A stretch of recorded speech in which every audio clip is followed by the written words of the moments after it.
De acuerdo a lo previsto entonces, y ya estando en el tiempo adecuado de inicio, lo tenemos a Anselmo Dion con nosotros. Es un gustazo, es alguien muy conocido en la región. Pertenece al Departamento de Producción Animal y Virología de INTA Balcarce. Es también docente de la Universidad Nacional de Mar del Plata. Tiene 40 años de trayectoria en el INTA. Es director de posgrado de la Facultad de Ciencias Agrarias de la Universidad Nacional de Mar del Plata, como había dicho. Y hoy nos va a hablar sobre un tema que es de mucho interés y que creo que es necesario prestarle una atención muy particular, que es la aplicación e interpretación de métodos diagnósticos para el virus de la diarrea viral bovina. Así que muchas gracias. Gracias, Ramón. Bueno, buenos días a todos. Muchas gracias por estar presentes y la verdad que es un placer, un gusto estar con viejos y jóvenes colegas y amigos, hablando de un tema que he disertado un montón de veces con BBD y seguramente muchos de los que están aquí presentes ya me escucharon. Así que es todo un desafío tratar de ser novedoso y crítico sobre lo que es importante y qué debemos saber sobre diarrea viral bovina. Con Gustavo, convenimos que iba a enfocar el tema a cuestiones de diagnóstico, saber en qué momento deberíamos obtener qué tipo de muestras y cómo llegar a un diagnóstico. Afortunadamente Ernesto habló de BBD y me allanó bastante el camino para llegar a un diagnóstico, así que gracias Ernesto, vamos a ver qué herramientas tenemos para diagnosticar esta enfermedad. No obstante eso, debemos hablar algo de la enfermedad, porque realmente la diarrea viral bovina es una enfermedad que tiene un impacto muy importante en la producción, pero es fascinante sobre todo su mecanismo y sus formas de presentación. Lamentablemente, para hablar de diarrea viral bovina tenemos que hablar de virus.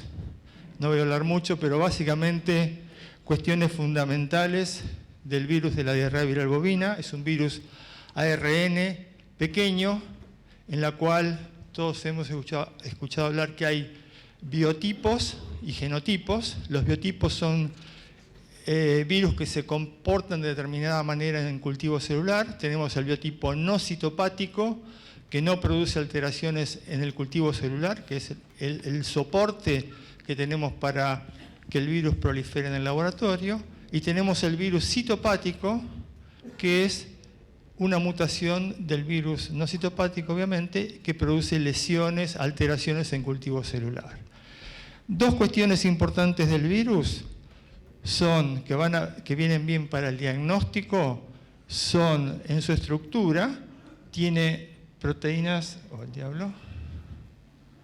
tiene proteínas de superficie, como esta que se figura acá, que es la E2 o GP53, que es importante porque esta glicoproteína de superficie le permite al virus a ingresar, a infectar la célula e interactuar con el sistema inmune. O sea, los anticuerpos que neutralizan la actividad viral están dirigidos contra esta glicoproteína de superficie. Y a su vez, el virus consta de una proteína no estructural que se llama P80 o NC3, que está en el interior del virus.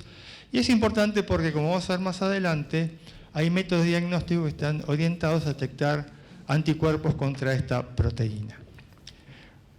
¿Qué debemos saber del BBD? Primero, que es endémico, o sea, prácticamente está en todo el país y en muy alta difusión. O sea, si yo saco muestras de sangre de animales adultos, bovinos adultos, seguramente van a tener anticuerpos porque el virus tiene difusión muy alta en todo el país. Ya dije de los biotipos no citopático y citopático. El virus no citopático es el que tiene amplia difusión. El 99% del virus que circula es no citopático. Una característica fundamental y nos va a llevar al control de esta enfermedad es la presencia de animales portadores, animales persistentemente infectados o PI, que se originan por una infección congénita durante la gestación, en la cual nacen estos terneros que son inmunotolerantes al virus, son portadores y siempre están contagiando virus. O sea, es un factor importante en la difusión del virus y por eso es que esta enfermedad es endémica y con alta prevalencia, porque existen estos animales persistentemente infectados. En Argentina circulan varios genotipos, esto es importante a la hora de diseñar vacunas, siendo el genotipo 1B el más común, el más difundido en el país. A su vez, si bien es un virus que eventualmente causa enfermedad severa, generalmente la infección que causa es subclínica, no es fácilmente detectable. Pero como esa infección produce una inmunosupresión importante, favorece la presencia de otras infecciones secundarias, como por ejemplo el caso de neumonías. Las infecciones reproductivas probablemente sean las más severas, a pesar que el virus se llama diarrea viral bovina. La diarrea es lo menos impactante de este virus, sí lo son desde el punto de vista económico y de las pérdidas las infecciones reproductivas. Y finalmente, es posible su control. Estamos acá para básicamente hablar del diagnóstico y las posibilidades de control que tenemos de este virus. Vamos a hablar brevemente del ciclo de la infección. BVD se transmite de dos formas. Una infección aguda a un animal susceptible, ese animal se va a infectar y va a excretar virus, poco virus y por poco tiempo. Clínicamente, como decía, la infección puede ser subclínica o leve. Como el virus produce una linfopenia marcada por un periodo breve de unos 15-20 días, en esa fase de linfopenia el animal está inmunosuprimido y puede estar afectado por otros agentes infecciosos como neumonías, enteritis. A su vez, si vacunamos los animales en esta fase, obviamente no van a responder a la vacuna. Hay algunas cepas que producen infección severa, pero son las menos relevantes y menos impactantes desde el punto de vista productivo. La otra forma que tiene de infectarse, de transmitirse el BVD, es mediante la infección de animales gestantes. Previo a la gestación, el virus puede producir infertilidad e inmunidad embrionaria, que obviamente son bastante difíciles de detectar, de diagnosticar, dado que se confunden con enfermedades venéreas y probablemente cuando detectemos el problema, la infección ya habrá pasado hace un tiempo, por lo tanto es bastante difícil de identificar el agente.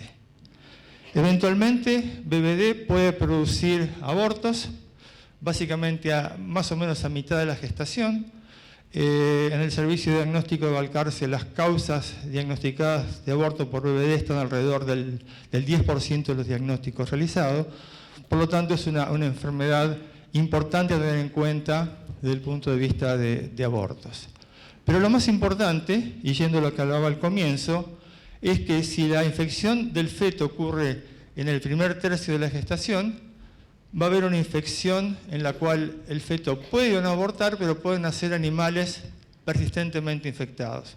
Como decía, estos animales son inmunotolerantes al virus, o sea, no lo reconocen como un agente extraño, por lo que generalmente, no siempre, no tienen anticuerpos, y eliminan gran cantidad de virus durante toda su vida. Y a su vez, estos animales, en los cuales el virus no citopático es el que está causando esta infección persistente, cuando muta citopático le produce lo que conocemos como enfermedad de las mucosas.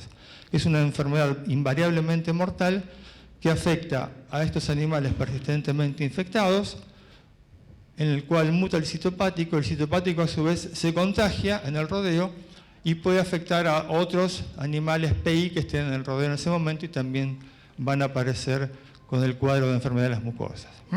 O sea, básicamente esto es el ciclo, que como ven es bastante complejo y sobre todo nos lleva a un desafío a la hora del diagnóstico.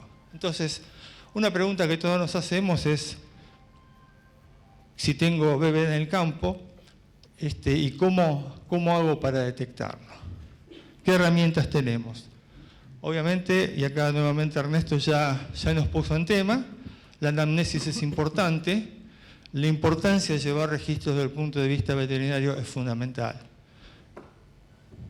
Y eso va a variar si uno es un veterinario, el sanitarista del campo, es el responsable sanitario, o es un veterinario que hace consultas eventuales en el establecimiento.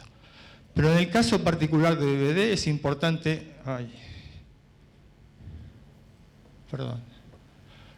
En el caso en particular de BBD es importante tener información retrospectiva, categoría de animales afectados o en riesgo, si hay ingreso de animales, que pueden ingresar animales portadores, uno puede estar comprando una vaca de las mejores características fenotípicas, pero puede estar persistentemente infectada y estoy comprando el virus con la vaca.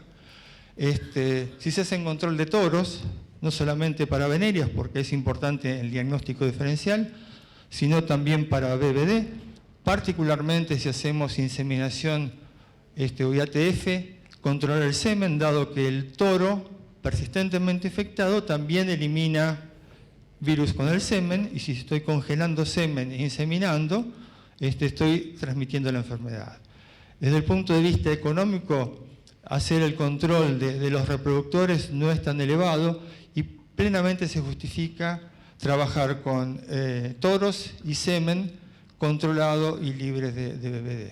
Y obviamente si tenemos enfermedad con clínicas y lesiones, nos va a ayudar, nos va a orientar bastante en cuanto al diagnóstico.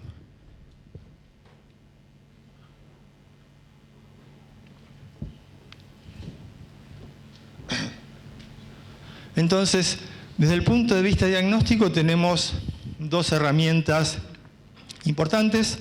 El diagnóstico poblacional, que es factible en rodeos lecheros, dado que el tanque de leche es una muestra ideal para el diagnóstico de bebé en cuanto a la presencia de anticuerpos, o sea, la presencia de anticuerpos en el tanque de leche identifica a rodeos que tienen infecciones recientes, o la presencia de virus. Uno puede detectar virus en el tanque de leche y básicamente si yo tengo el virus en la leche me está indicando que en ese momento hay virus circulando en el rodeo.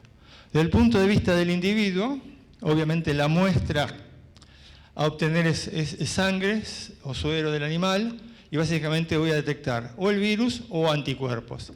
La presencia del virus me va a decir que tengo que discernir si es una infección aguda temporaria o estamos ante la presencia de un animal persistentemente infectado, que va a seguir eliminando virus en sucesivos muestreos.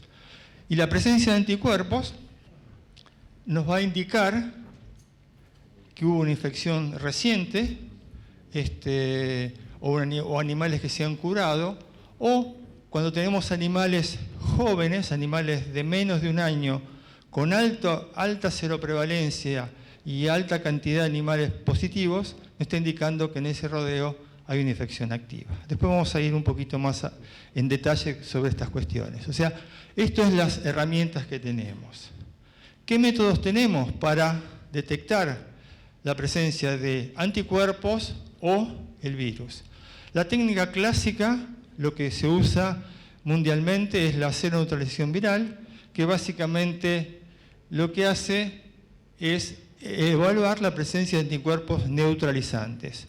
Y los anticuerpos neutralizantes, si recuerdan el esquemita del virus que les mostré, van dirigidos hacia la glicoproteína de superficie E2, que es la que media el ingreso del virus a las células. Entonces, si yo tengo un anticuerpo que bloquea esa glicoproteína, el virus no va a poder replicar. Es el concepto de la prueba. Entonces, el virus lo que mide esta técnica es el si el suero tiene capacidad de inhibir, o sea, neutralizar el virus a la entrada de un cultivo celular.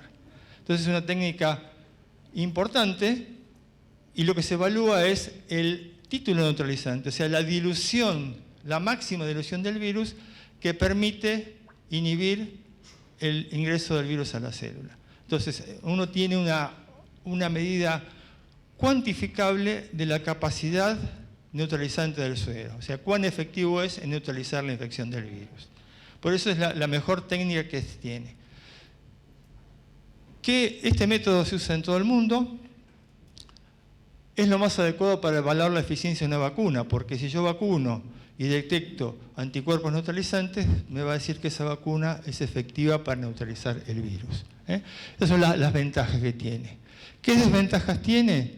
No permite diferenciar anticuerpos vacunales de infectivos. Por lo tanto, si yo estoy vacunando, no voy a saber si esos anticuerpos son debido a la vacuna o debido a una infección. Segundo, es laboriosa. Como ya se imaginarán, para hacer esto hace falta un cultivo celular, tener virus titulado y trabajar en condiciones de laboratorio que son costosas, requiere personal capacitado, requiere equipamiento, etc. Y también es de poco valor en situaciones endémicas o de vacunación masiva. O sea, si la vacunación es masiva, no me va a servir. Y si el virus es endémico, como es en el país, que un animal tenga anticuerpos, no tampoco me va a decir mucho. Entonces, es una técnica excelente, muy buena, muy laboriosa, pero con los resultados que debemos contextualizarlo para poder darle una interpretación adecuada. Entonces, hablamos de la seroneutralización y recientemente, o hace unos años, apareció una técnica de ELISA o inmunoenzimática que permite detectar anticuerpos contra la glicoproteína P80 del virus. Y esta técnica es buena porque permite diferenciar aquellos anticuerpos producidos de la infección y de la vacuna. Como hoy les decía, la proteína P80 es parte de la estructura interna del virus, es altamente antigénica, o sea, cuando un animal se infecta con BVD, produce gran cantidad de anticuerpos que no son neutralizantes contra esa proteína. Sin embargo, como las vacunas que se utilizan inactivadas, el virus no replica en el animal, no hay respuesta a la P80. Entonces, si un animal resulta positivo, es porque respondió a la proteína P80 debido a que hubo una infección. Si yo lo vacuné, no voy a tener proteína P80, entonces no vamos a tener anticuerpos. Entonces, eso es lo que permite diferenciar anticuerpos vacunales de infectivos. Entonces, es una técnica rápida, es una técnica que no requiere demasiado equipo. Los resultados se hacen en forma rápida, en pocas horas. Se hacen placas y en una placa entran casi 90 muestras de suero, por lo tanto, es una técnica muy práctica para usar en el laboratorio. Entonces, esta técnica, para resumir, ¿qué tiene de útil? Es que es una herramienta para determinar circulación viral. Si yo hago esa técnica y da positiva, seguramente el virus está circulando. O sea, el animal tiene anticuerpos solo si se infectó con BVD y no porque fue vacunado. Acá tenemos que hacer alguna salvedad, dado que si son animales adultos que tienen muchas vacunaciones, eventualmente puede haber positivos porque si bien el virus no replica, la vacuna puede tener algo de P80 de cuando se produjo en el laboratorio y puede haber algún resultado positivo.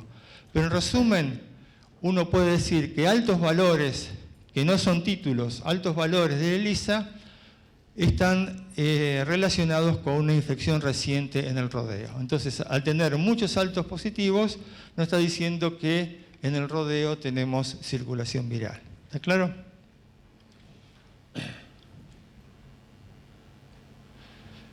¿Cómo aplicamos estas técnicas serológicas, por ejemplo, en el caso de una vaca abortada, que es bastante común tener animales que han perdido la gestación o están vacíos luego de la aparición, y queremos saber. Y lo más práctico es sacar una muestra de suero, dado que no vimos el aborto, no se pudo muestrear la vaca en el aborto, y podemos sacarle sangre.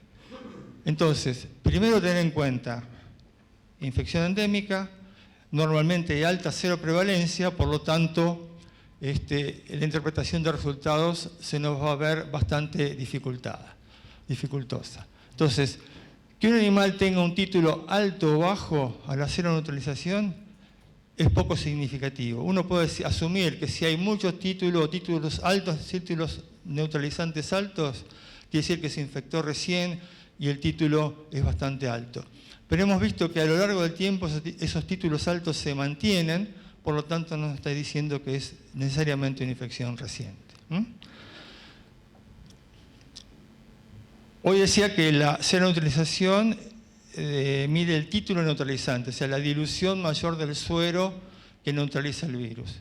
Y uno, para determinar la seroconversión, tiene que detectar un aumento de ese título neutralizante entre un muestreo en la fase posaborto, por ejemplo, y a las 3 o 4 semanas. Esto es muy lindo, pero en la práctica poco fácil de establecer. Uno lo que puede hacer es, por ejemplo, si saca un muestreo en el momento del aborto y da negativo, está bueno porque es negativo, pero me está descartando, por ejemplo, BBD como causa. Si da positivo, no tiene valor diagnóstico, aún con alto título. Deberíamos hacer un segundo muestreo.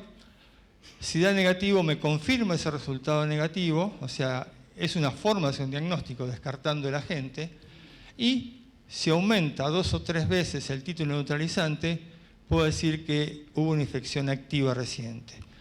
Repito, esto lo intentamos hacer durante muchos años en INTA y realmente es difícil de establecer, primero, porque uno ve la vaca abortada pero no sabe cuándo abortó. Entonces, probablemente cuando la detectó ya se lo convirtió y los títulos están estacionados en un título alto, y por más que saque 2 muestreos no voy a detectar seroconversión. Entonces, es un método que a veces nos complica.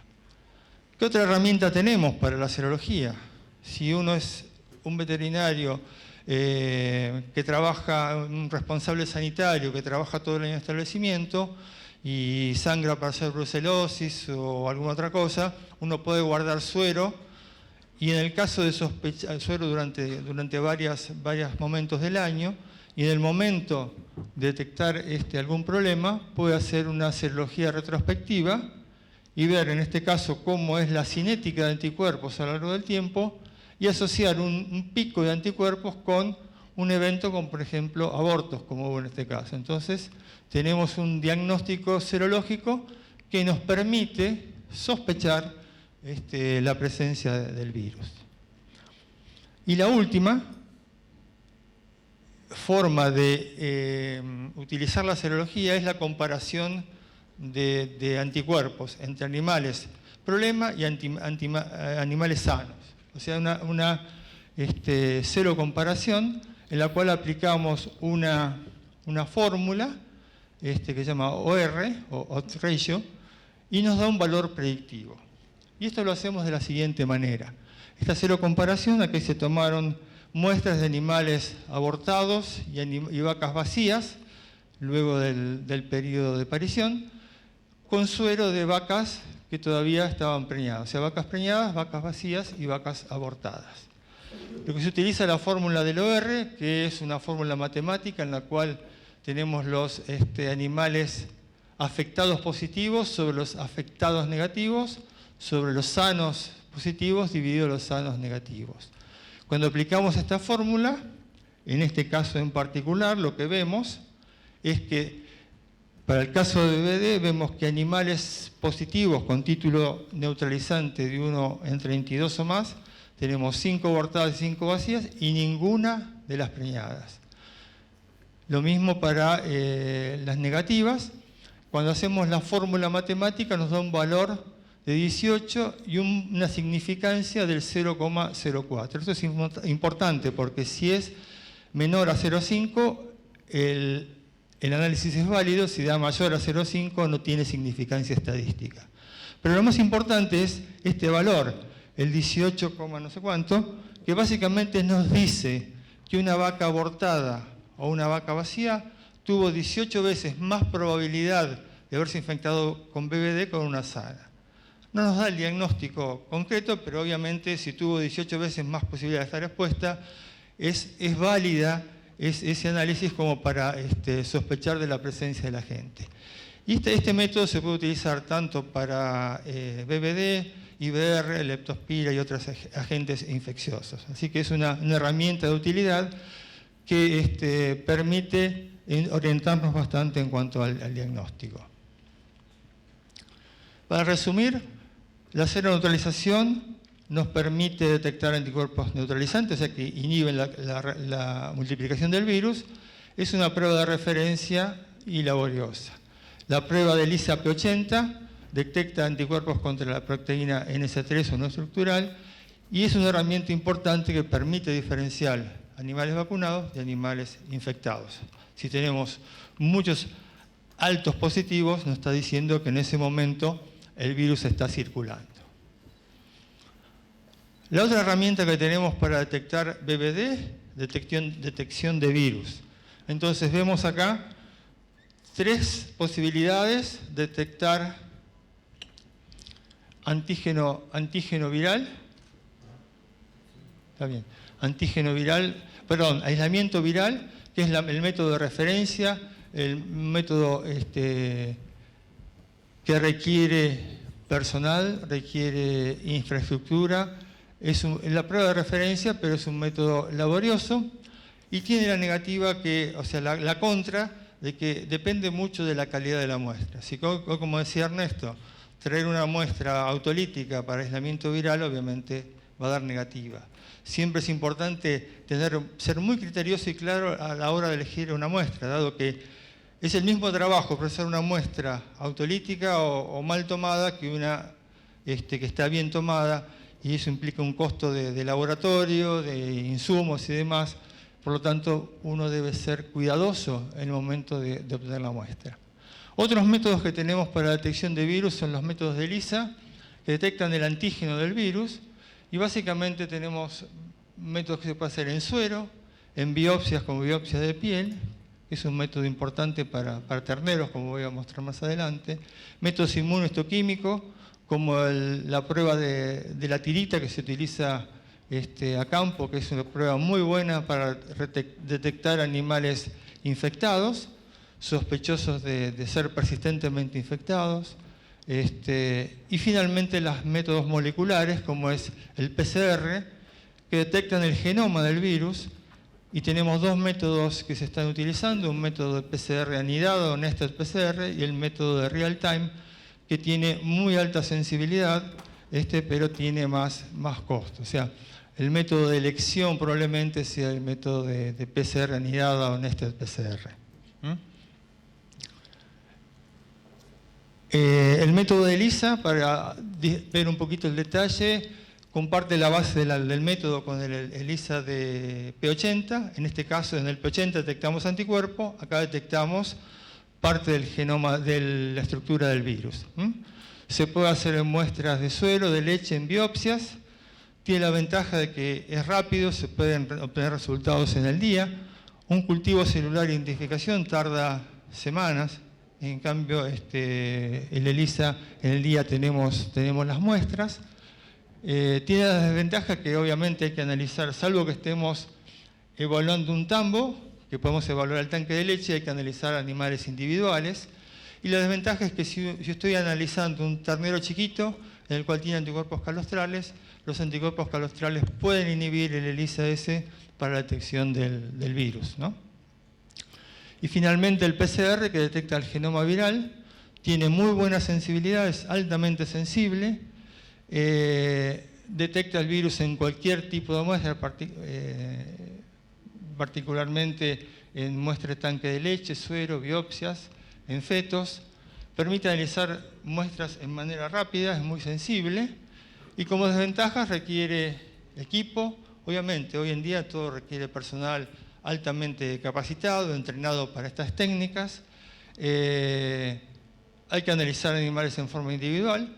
No se puede analizar una muestra poblacional, salvo en las muestras aquellas de tanque de leche. Es importante la conservación de la muestra, dado que el virus de DBV es un virus de ARN. El ARN es muy sensible y puede romperse, hablando directamente, si está mal conservado. Por lo tanto, el método nos va a dar resultados falsos negativos. Estamos a 10 minutos. Perfecto, gracias. Entonces, algún análisis particular del diagnóstico, aplicando estas técnicas, el diagnóstico de fetos abortados.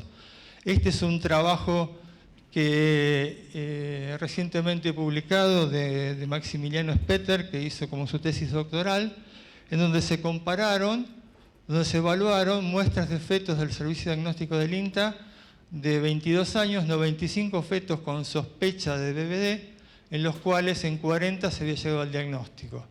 Y el diagnóstico se llegó, como ven acá, por métodos como aislamiento viral, presencia de lesiones microscópicas o macroscópicas o malformaciones congénitas. De los 40 fetos que llegó al diagnóstico, el 67% pudo llegarse mediante aislamiento viral. Como ven, en algunos casos donde hubo malformaciones congénitas, no se llegó al aislamiento, dado que generalmente esos animales congénicamente infectados con malformaciones ya son negativos a la presencia del virus para aislamiento. Sin embargo, vemos que el ELISA de antígeno tuvo muy baja sensibilidad para detectar los fetos, el virus en abortos. De hecho, el ELISA antígeno no está formulado para diagnosticar en fetos abortados, pero quisimos probarlo para ver cómo funcionaba. Por otra parte, vemos que los métodos de PCR son sensibles, siendo el PCR en tiempo real el que tuvo mayor eficiencia del diagnóstico, con un 82%. El aislamiento y el PCR, el nested PCR, fueron prácticamente similares. En estos casos detectamos la presencia de distintos genotipos. Como decía, el genotipo 1B fue el genotipo más frecuentemente diagnosticado. Y como vimos, una de las características es la presencia de lesiones microscópicas. El 60% de los fetos tuvo lesiones microscópicas. Las lesiones no fueron muy patognomónicas ni muy relevantes, pero sin embargo hubo lesiones en el corazón, en los pulmones y en el cerebro, lesiones inflamatorias no supurativas, que nos están diciendo cuáles serían las muestras adecuadas para llegar a un diagnóstico en el caso de sospecha de DBV. Sí hubo casos de lesiones macroscópicas como displasia cerebral o disgénesis cortical, que son características de la infección con BVD, o casos como el que mostró Ernesto previamente, con casos de fetos con ceguera o alopecia.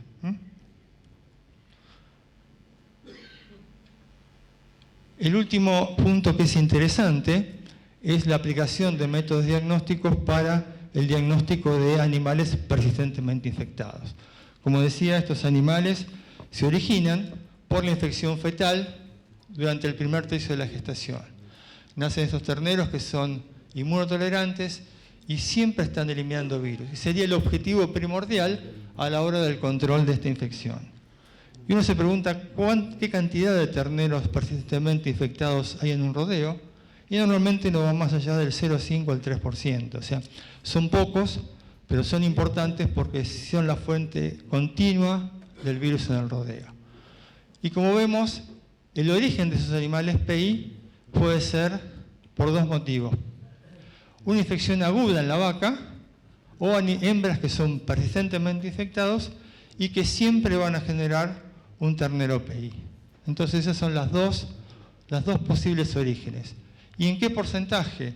La mayoría ocurre debido a infecciones agudas en vacas normales, entre comillas.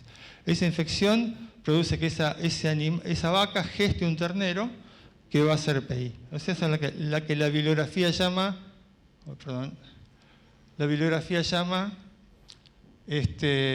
vacas troyanas, porque llevan en su interior el ternero infectado que va a desparramar el virus. Estos terneros PI, que nacen de vacas de infecciones agudas, poseen anticuerpos calostrales. O sea, esa vaca generó anticuerpos, se liberó de la infección, va a tener anticuerpos calostrales, lo que va a hacer difícil la detección del virus en este ternero PI, y esos animales por un tiempo, mientras tengan anticuerpos calostrales, van a tener baja capacidad de contagio. La otra opción es que el ternero nazca de una hembra PI, que va a ser un porcentaje mucho menor. A diferencia de los otros, no van a tener anticuerpos calostrales porque esta hembra PI es inmunotolerante al virus y no produce anticuerpos. Van a ser animales de fácil detección y van a tener alto contagio. Entonces, ¿cuándo es importante sospechar o detectar la presencia de PI? Si yo en el rodeo tengo una pobre performance reproductiva, sin causa aparente, no tengo venerias, no hay brucelosis, no hay otra enfermedad, vacas con buena condición corporal, pero con bajo porcentaje de preñez, cuando hay nacimiento de terneros deformes, o cuando hay alta morbilidad o mortalidad de terneros, a pesar de que hay un buen manejo sanitario. Si yo voy a ingresar animales en el rodeo y sospecho de que mi rodeo es limpio o no tengo BVD y quiero controlarlo, ya hablé del toro y semen, la importancia del control, o animales de alto valor económico de cabañas, donde se hacen transferencia de embriones o de hace fecundación in vitro. O cuando queremos en el rodeo, cuando tenemos la infección presente, y una de las alternativas que tenemos es la detección de estos PI. ¿Cómo se detectan? Tenemos varios métodos: sacar sangre, hacer ELISA para antígeno o hacer PCR, o las biopsias de oreja que permite el método de inmunocromatografía. Todos los métodos son buenos. Lo que sí tenemos que tener en cuenta es que si un animal me da positivo, debería repetir la muestra para diferenciar que ese animal estaba en infección persistente y no en infección aguda durante el primer muestreo. Si es un animal PI, siempre va a ser positivo. Si fue un animal con una infección activa aguda, va a ser positivo en el primer muestreo y negativo el virus en el segundo muestreo. ¿Cuál sería el esquema racional de trabajo? O sea, si yo tengo la evidencia diagnóstica, si tuve abortos, tuve enfermedad de las mucosas, logré aislar el virus, la recomendación es detectar PI. Si yo tuve pobre performance reproductiva, mortalidad de terneros, etc., saco una muestra de suero de terneros jovencitos, terneros de menos de un año. Si en esa muestra de suero básicamente lo que voy a medir es la presencia de anticuerpos acá, si tengo gran cantidad de animales seropositivos, me va a decir que esa muestra, si tengo negativos, obviamente no tengo bebé circulando. Si en esa categoría de animales jóvenes, menores de un año, no vacunados, o si están vacunados, le hago una ELISA P80, gran cantidad de animales positivos, me está diciendo que hay virus circulando. Y si hay virus circulando y alto contagio en animales jóvenes, muy probablemente tenga un animal persistentemente infectado, uno o varios. Entonces, la recomendación es la detección de animales PI. Entonces, una vez que tenemos el resultado, el plan sanitario es, obviamente, utilizar vacunas altamente eficientes, y si lo merita, se puede diseñar un plan de saneamiento para la detección de animales persistentemente infectados. Ramón, ¿me queda más tiempo o lo dejamos acá? Tengo un par más, pero... Sí. Bueno, gracias. Entonces, ¿cuál sería el esquema orientativo para el control de la diarrea viral bovina? Primero, determinar si animales persistentemente infectados. El planteo que uno se propone es hacerlo preservicio. ¿Y qué debería muestrear en este momento? Los terneros está muy bueno, sobre todo si podemos identificar la madre del ternero. En cría extensiva no es posible, pero algunos rodeos de cría bien manejados, obviamente en tambos, es más fácil detectar la madre. O sea, me enfoco en el ternero, en las vacas que no tienen ternero, o sea, que abortaron o que se le murió el ternero, los toros de reemplazo y las vaquillonas de reposición, ya sean propias o compradas. Esa es la categoría inicial que debería analizar, y obviamente en este momento las vacas que están gestando las debería tener aparte porque, recordemos, la vaca troyana puede estar gestando un ternero infectado que va a ser PI. Entonces acá hago el método de detección de PI, por la técnica que esté disponible, no interesa. Básicamente lo importante, si da negativo, lo importante que tenemos que tener acá es el método que utilicemos. Porque les decía, en el caso de terneros chiquitos, el ELISA, la presencia de anticuerpos calostrales puede inhibir el ELISA. Entonces vamos a tener animales que son negativos que realmente no lo son. Este es un caso un análisis de 12 terneros persistentemente infectados, en los cuales se comparó el método de PCR con el ELISA. Como ven acá, con el PCR prácticamente todos dieron negativos, todos positivos, por un método o por otro se hizo en leucocitos y sueros, mientras que en el ELISA de antígenos, muchos terneros, a pesar de ser persistentemente infectados, dieron negativos, muy probablemente porque tenían anticuerpos calostrales e inhibió la reacción del ELISA, o sea, dieron resultados falsos negativos. Entonces es importante qué método utilicemos en la categoría. Si dan negativos, retenemos los animales. Si da positivo, a las vacas y los toros los vendemos a matadero. Los terneros los sacamos del rodeo, descartamos el ternero y analizamos la vaca. Si la vaca da positiva, va a descarte. Si da negativa, se puede mantener el rodeo. Este es el esquema básico de control de BD que uno debería aplicar. Un par de cosas importantes. Se deben controlar los terneros de las vacas que estaban gestando, que en ese momento no se analizaron. Si el ternero da negativo, no es necesario controlar la madre, porque solamente un ternero positivo, la madre puede ser PI. Si el ternero es negativo, la vaca no debería ser PI. Y otra cosa importante, esta detección se hace solamente una vez en la vida del animal, dado que la infección de animales persistentemente infectados ocurre durante la gestación, no hay forma, una vez nacido, que ese animal sea PI. Entonces, una vez que yo detecto y confirmo que ese animal no es persistentemente infectado, no es necesario repetir el análisis en ese animal.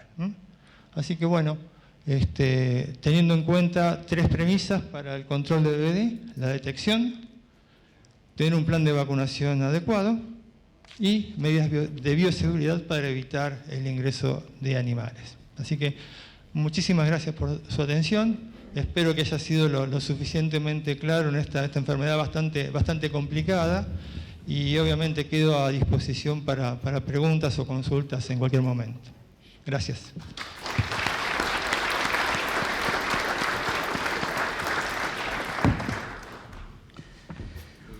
Muchas gracias, Anselmo. Muchas gracias. Y recién pensaba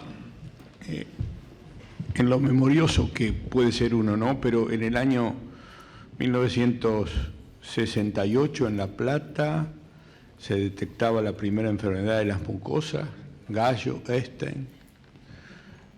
Nace virología con Echeverregaray, toda la búsqueda de estas cosas, y lo único que teníamos era el sonido ronflante de la respiración del bovino. Era muy buscado el sonido ronflante, tanto por los franceses como también los argentinos en clínica de grandes animales. Y ese sonido ronflante lo relacionaba ahora con lo que manifestaste, que las neumonías, estas que encontraron histopatológicas, seguramente están relacionadas con ese sonido ronflante. Sí, Ramón, nosotros en un momento cuando estudiamos enfermedad respiratoria en Finlot, analizamos distintos agentes causales y BBD aparecía prácticamente, por más que uno aislara la mangemia, la pasteurela o otro virus, BBD siempre estaba ahí, o por anticuerpos o por detección del antígeno, etc. O sea que está. Seguro. Esto memorioso quiere decir que del sonido ronflante a todas las estrategias que tenemos ahora hemos avanzado muchísimo y creo que estamos en las condiciones óptimas para poder controlar la enfermedad en este momento. Bueno, ese es un punto importante porque en mis charlas durante todos los años de INTA, había un momento en que no teníamos técnicas. O sea, hacer la técnica era la detección de EPI con aislamiento viral, y era un trabajo monstruoso. O sea, todo eso, el tiempo que llevaba, los insumos y demás. Entonces, una de las limitantes serias que había era disponer de técnicas sensibles, rápidas y baratas. Entonces, hoy en día tenemos un paquete más interesante, más importante de métodos que no sé si son baratos, pero permiten hacer propuestas sanitarias un poco más coherentes. Tenemos buenas herramientas. Adelante.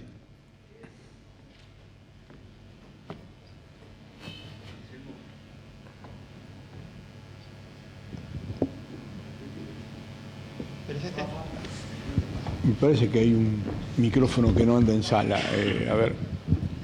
Anselmo, 2 veces mencionaste las 2 palabras alto positivo cuando hablabas de ELISA P80. ¿A qué te referís de alto positivo, dado que no se hace dilución?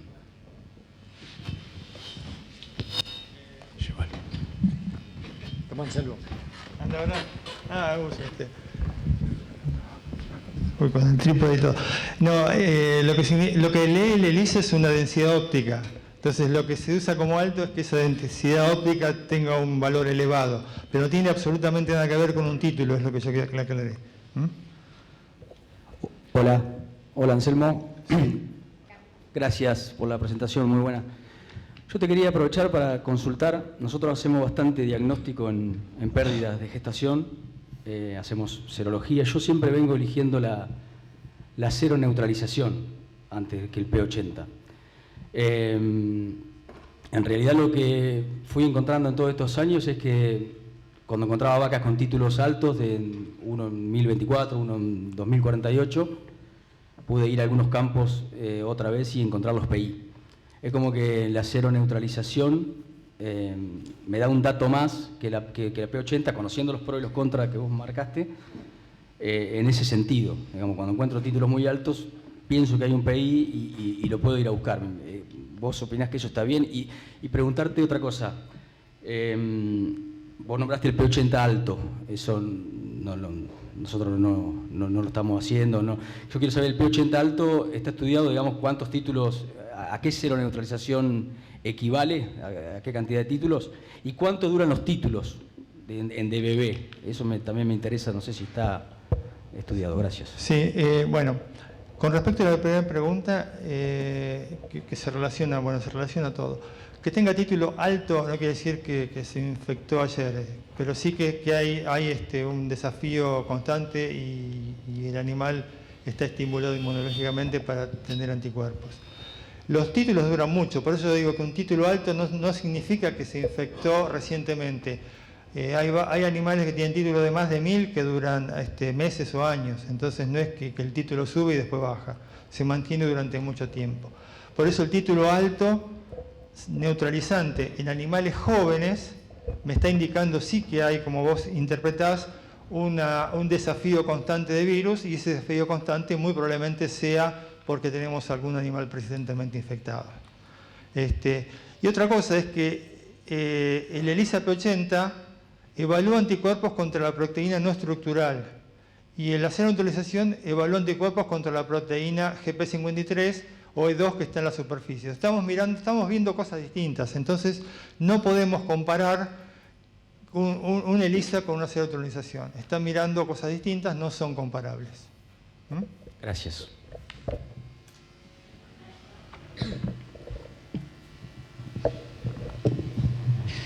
Sí, Anselmo, una pregunta. Hablaste bastante de la vacunación, cosa que normalmente nos quedan siempre bastantes dudas.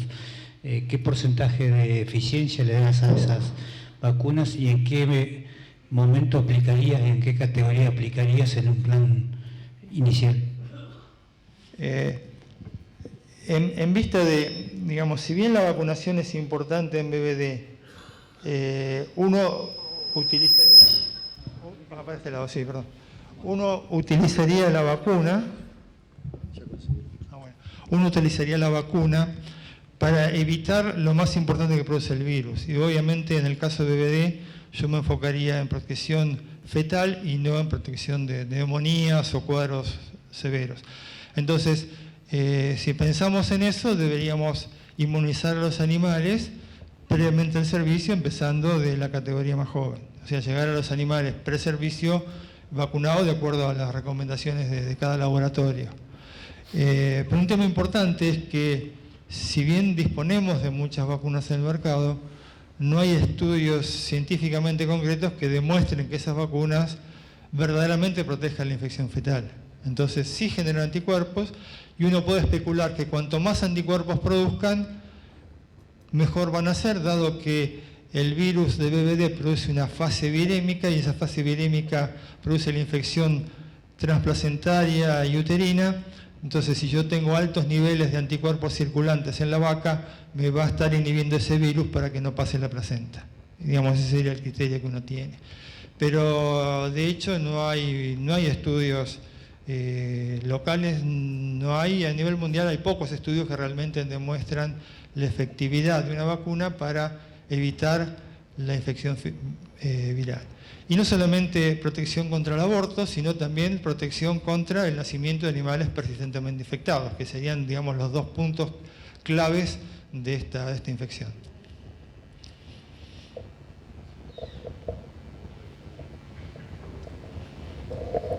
Eliminando en la reposición las terneras positivas, ¿no es cierto? Ya hay trabajos de campo donde se vea resultados concretos de utilizando solamente las terneras negativas.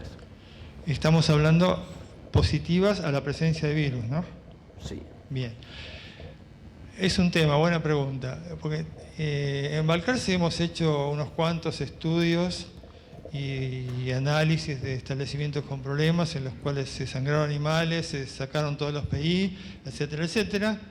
Todo muy lindo quedó y después nunca más supimos nada. Entonces, la pregunta que hacías es fundamental, pero tenemos poca información concreta de que, cómo siguió la historia. Uno supondría que sí, pero el tema de BBD, que no es solamente hoy saco las positivas y ya está todo bien, porque ahí eso implica, y acá dice medidas de bioseguridad. Si yo tengo un rodeo libre en el contexto de una enfermedad endémica, seguramente tengo que atajar unos cuantos penales, porque ni el Dibu Martínez me ataja todas las posibles entradas de virus que pueda tener en un establecimiento. Y eso es todo un tema que hay que abordarlo, porque uno puede invertir mucho dinero, mucho trabajo en detectar los PI, y si por ahí al propietario le pintó comprar un lote de vaquillonas que le gustaron, tenía buen precio y los metió del campo y no los analizó, puede tirar por la borda todo el trabajo realizado. O sea, es complicado. Sí, porque aparte en el mismo campo con las vacas de uno que pueden ser positivas, las vaquillonas se pueden, ¿no es cierto?, contagiar con el resto de los rodeos que no hemos hecho diagnósticos, ¿no? Exactamente, sí, sí. Y el costo, ¿no? Porque hay prevalencia del 40%, sacar 40% de las tareas de reposición, es un costo elevadísimo y después... No, o sea, cuando detectamos animales persistentes infectados, raramente, salvo que se haya usado semen contaminado, va a haber un porcentaje más allá del 1%, o sea, lo que se elimina es poco. Lo que hay que hacer es un análisis de toda la población. ¿En terneras esos son los valores encontrados? En cuanto a animales persistentemente infectados, sí. Que tengan anticuerpos, prácticamente todos tienen anticuerpos. O sea, en el caso de BD no conviene eliminar animales seropositivos que tengan anticuerpos. Lo que hay que eliminar es animal persistentemente infectado. Para eso usamos el P80. No, detectamos lo que decía, la detección por PCR o por un ELISA de antígeno. Muchas gracias. Bien. Hola, buen día. Cuando hablamos de medidas de bioseguridad en un campo, considero que es fácil tener fisuras de la bioseguridad. ¿Qué medidas, si rápidas, nos puedes recomendar o puedes decir, ¿no? Básicamente, la primera es controlar los toros, que el toro, el análisis del toro desde el punto de vista relación costo-beneficio, saber que los toros que tengo, ese 3-4% de toros, no están presentemente infectados, es un valor importante. Eso sería lo primero. Obviamente, si uso semen, que el semen que me vendan esté controlado y no tenga BVD. Y después va a depender, digamos, hay que ver si estamos hablando de un rodeo que está saneado y no tiene BVD o un rodeo general en el que puede haber BVD. Básicamente en ese contexto, si es un rodeo que es general, que no está saneado, pondría todos los cañones en el tema de la vacuna. Y analizar animales jóvenes para ver si realmente es posible que haya algún presentemente infectado que me justifique a futuro sanear todo el rodeo. Gracias.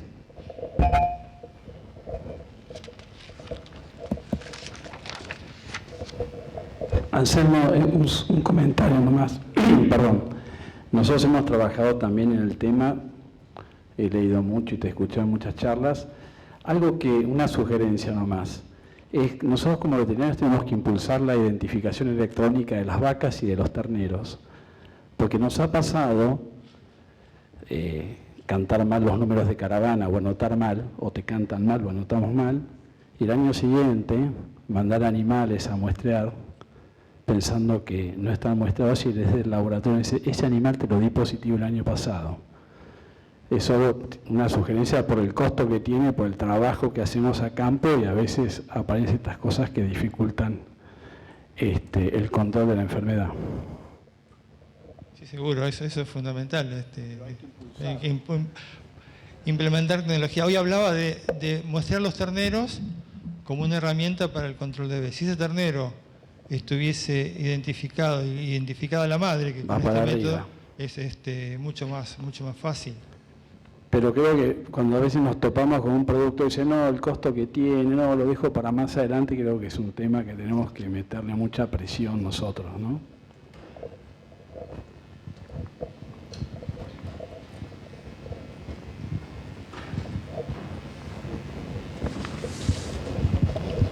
¿Qué tal? Buen día. Te hago una pregunta. ¿Con qué frecuencia aparecen las malformaciones congénitas en casos confirmados de bebé? Ahí estaba viendo. A ver, permiso. Ya te digo.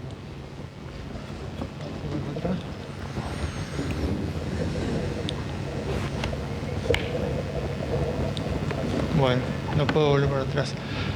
No sé qué le pasó, no puedo volver para atrás ahora. Ahí en el cuadro que tenía del diagnóstico en fetos, están los animales de los 95 fetos sospechosos, de los 40 diagnosticados, los que tenían malformaciones congénitas. No es común, pero es frecuente. No sé, por ahí, Ernesto, ¿tenés algún dato ¿Ese más? está Anselmo? Ahí va. No. Ahora voy para atrás, tengo que ir. Más atrás. Sí. ¿Ese? No. A ver. Más para... No, está yendo para adelante. Perdón, acá tengo el dato concreto. Están los fetos. Acá estamos.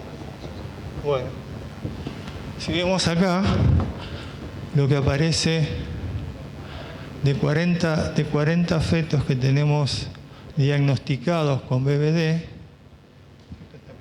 apagó, se quedó sin pila. De 40 fetos que tenemos diagnosticados con BVD, los que dicen MC es malformación congénita, y vemos que tenemos 2 terneros con lesiones microscópicas y 4 terneros con microscópicas y malformaciones congénitas. O sea, de 40 tenemos 5 terneros con lesiones, con malformaciones congénitas. O sea que dentro de la casuística de BVD, eso es realmente significativo, ¿no? Y generalmente es lo primero que uno observa. O sea, muchas consultas que hemos tenido es porque en el establecimiento empiezan a nacer animales ciegos, animales pelados, animales que tienen problemas neurológicos, y es la primera evidencia que tiene el productor de que tiene BVD en el campo. O sea, casos de enfermedad de las mucosas típicos, o sea, aparecen, pero no es lo que inicialmente llama la atención por la presencia de BVD. Anselmo, perdón. Una pregunta con respecto a lo que decías recién. Digamos, cuando aparece un animal con enfermedad de las mucosas, si se puede hacer un análisis retrospectivo de la cantidad de DPI que tenés en el campo. Digamos, si podés relacionar la cantidad, digamos, si te aparece un animal con enfermedad de la mucosa, si podés relacionar qué gravedad de enfermedad tenés en el campo, básicamente. O sea, uno puede estimarlo, pero no puede, digamos, uno se maneja dentro de los términos que generalmente los análisis que se han hecho, que hemos hecho en el laboratorio, dan ahí de entre el 1 y pico y 3%, es lo que pasa siempre. Hemos tenido un caso impactante, que hubo como un 20% de animales PI, pero básicamente porque usaron semen contaminado. Entonces, ahí ya los parámetros, digamos, de comillas normales se bandean. Muy bien, si hay más preguntas en la sala, estamos permití esa y quedamos. Hola. Para si hay más preguntas posteriormente, seguimos a la tarde. Anselmo, ¿qué implicancia puede tener una hembra que la sometes a superovulación y generación de embriones, descartando que el toro sea libre por intermedio del ovocito, digamos? Sí, bueno, en el laboratorio de Balcarce hay una persona, Erika González Altamiranda, que está trabajando en el tema de interacción BVD, espermatozoide y fecundación in vitro, y encontró datos muy interesantes con respecto a la fecundación in vitro y la ovulación de la obtención de, ovarios de matadero. Y básicamente hay una, digamos, todos los métodos, las maniobras de fecundación in vitro y maniobras de embriones favorecen la infección con BVD. O sea, hay alteraciones, por ejemplo, en la zona pelúcida del embrión en los primeros días, en las maniobras de fecundación in vitro, que favorecen el ingreso del virus en infección del embrión. O sea que todo eso es en el caso de BVD. Y las maniobras recomendadas o los lavajes recomendados para eliminar contaminantes recomendados por la Asociación Internacional no funcionan para el caso de BVD cuando se hacen estas maniobras de fecundación in vitro. Así que es un tema importante a tener en cuenta también. Gracias. Anselmo, acá al fondo. Era la última. ¿A dónde? Acá. Gracias por tu presentación, muy buena. Consulta, dijiste en un momento de que a veces a campo no sabemos cuándo una vaca abortó, cuándo.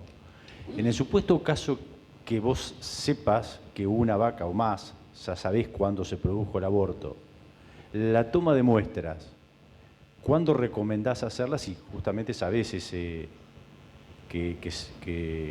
cuándo abortó ese animal, ¿no? ¿En forma inmediata? ¿Preferís esperar una semana? No, un tema que yo no abordé es el muestreo de la vaca por cuestiones de tiempo, el muestreo de la vaca abortada en cuanto a en el momento del aborto. Y básicamente, ni bien se detecta abortada, cuanto antes se pueda muestrear, básicamente tomar muestras de moco cérvico-vaginal. Y en este caso, el aborto debe encuadrarse en el diagnóstico general. O sea, tengo una vaca abortada, no pienso solo en BVD, obviamente debo pensar en todos los agentes abortigénicos. Y cuanto más cerca del aborto, más chances vamos a tener de poder detectar el agente. Aunque en la mayoría de los casos, por el ciclo de las infecciones, el aborto es la última manifestación que ocurre y probablemente en ese momento ya el agente causal, sea BVD o herpes virus o cual fuese, muy probablemente ya no esté en ese moco cérvico-vaginal. Por eso deberíamos mostrarla lo antes posible que es detectada. Gracias.